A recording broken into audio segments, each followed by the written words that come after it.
तिच्या घागरी हिमथडीच्या तटाराया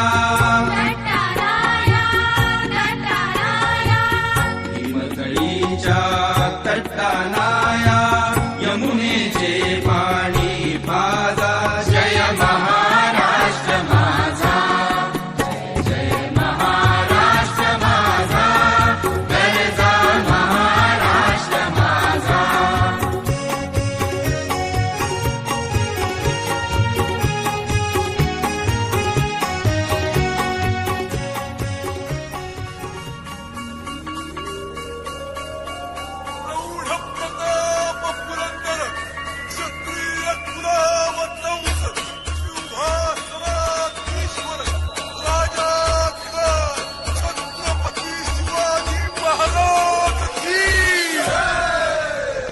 छत्रपति शिवाजी महाराज की इस पावन धरा पर आप सभी का स्वागत है। हर व्यक्ति के मन में स्वराज की भावना जगाकर स्वराज का निर्माण करने वाले इस महान राजा की वैभवशाली गाथा का परिचय हम करने वाले हैं। रायगढ़ स्वराज का यह किला छत्रपति शिवाजी महाराज के स्वराज की राजधानी का प्रथम किला है। इस किले की ऊंचाई लगभग 1800 मीटर से भी अधिक है। यह किला वास्तुशैली का अद्भुत नमूना है। मुगलों पर अपना पूरा दबदबा बनाने हेतु सहित स्वराज का पूरा कारोबार इस किले से ही होता रहा है। इस किले को दुर्गराज अर्थात किलों का राजा भी कहा जाता है। इसी प्रकार सह्याद्री पर्वतों की श्रृंखला में बने कई किले आज भी छत्रपति शिवाजी महाराज के आदर्श प्रशासन की ग्वाही देते हैं। 7 द्वीपों पर स्थित महाराष्ट्र की राजधानी मुंबई अपने नाम से हम सारे विश्व को परिचित है। कहते हैं मुंबई कभी नहीं सोती।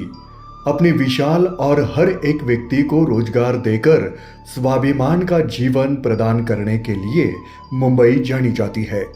सागरी तट का बड़ा हिस्सा इस शहर से जुड़ा है, इसीलिए यह शहर व्यापार का मुख्य केंद्र है। एलिफेंटा गुफा, इंडिया गेट, विधान भवन, बड़े बड़े उद्योग, शैक्षणिक क्षेत्र, मल्टी स्पेशलिस्ट हॉस्पिटल, इन जैसी खास विशेषताएं मुंबई शहर की है। अब रुख करते हैं महाराष्ट्र की उपराजधानी नागपुर की ओर, जहां ऑफिसर ट्रेनिंग एकेडमी अर्थात OTA, जहां एनसीसी के द्वारा कई अध्यापकों को ANO बनने की ट्रेनिंग दी जाती है। एनसीसी में शामिल हुए छात्रों को इन ANO द्वारा प्रशिक्षित किया जाता है और छात्र द्वारा एनसीसी के तत्वों को प्रत्यक्ष कृति में लाया जाता है। भारत रत्न डॉक्टर बाबा साहेब आम्बेडकर के पदस्पर्श से पावन इस भूमि पर स्थित दीक्षा भूमि पर भारत रत्न डॉक्टर बाबा साहेब आम्बेडकर इन्होंने अपने अनुयायियों के साथ बौद्ध धर्म की दीक्षा ली थी।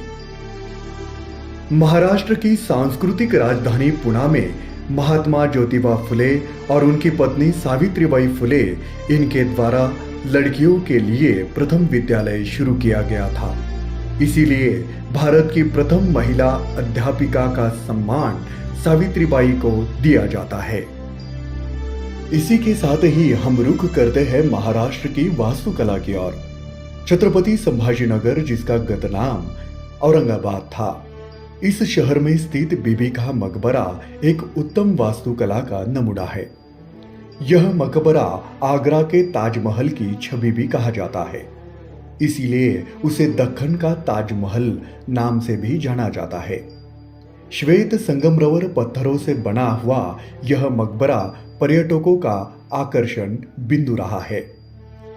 इसी छत्रपति संभाजीनगर जिले के उत्तरी विभाग की ओर 20 मील दूरी पर विश्व प्रसिद्ध एलोरा और 100 मील दूरी पर अजंता गुफाएं संपूर्ण मानव जाति को अचंभित करने वाली अद्भुत कला का नमूना है। हर साल कई देश विदेश से पर्यटक इस गुफाओं को देखने के लिए पूरे विश्व भर से आते हैं।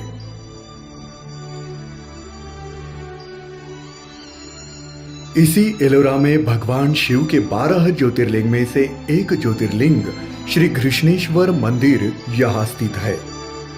लाखों शिव भक्त यहाँ भोलेनाथ के दर्शन के लिए आते हैं।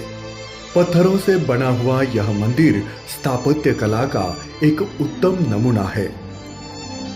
इसी रास्ते पर 12 मील की दूरी पर यादवकालीन देवगिरी किला स्थित है।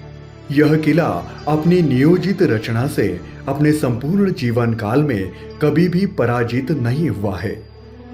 किले की चारों ओर बनी खंदक, किले की ऊपरी भाग पर बनी पानी की नहर, शत्रुओं को चकमा देने वाली भूल भुलैया, किले की निचली भाग पर बना हुआ चांद मीनार इस किले की खास विशेषताएं है।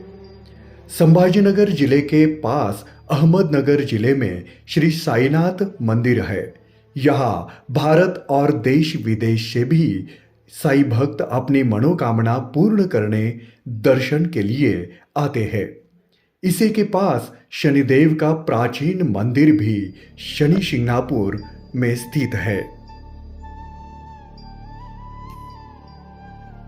नांदेड़ में सिख धर्म का गुरुद्वारा भी है, तो बीड़ जिले में श्री भगवान शिव का वैद्यनाथ मंदिर, नासिक जिले में श्री त्र्यंबकेश्वर मंदिर, पुणे जिले में भीमाशंकर मंदिर, ये सारे भगवान शिव के 12 ज्योतिर्लिंग में से एक है। महाराष्ट्र की भूमि पर संतों का वास रहा है। संत ज्ञानेश्वर महाराज, जगतगुरु संत तुकाराम महाराज, संत एकनाथ महाराज, संत जनाबाई, संत गौरोबा महाराज, संत चोखा मेड़ा, संत सेना महाराज, इनकी निस्सीम भक्ति से पावन हुआ श्री विठ्ठल रुक्माई मंदिर वारकरी संप्रदाय में एक विशेष श्रद्धा स्थान है। हर साल आषाढ़ी एकादशी के पर्व पर लाखों श्रद्धालु भक्त मीलों दूर पैदल चलकर भगवान श्री विठ्ठल और रुक्माई का दर्शन लेते हैं।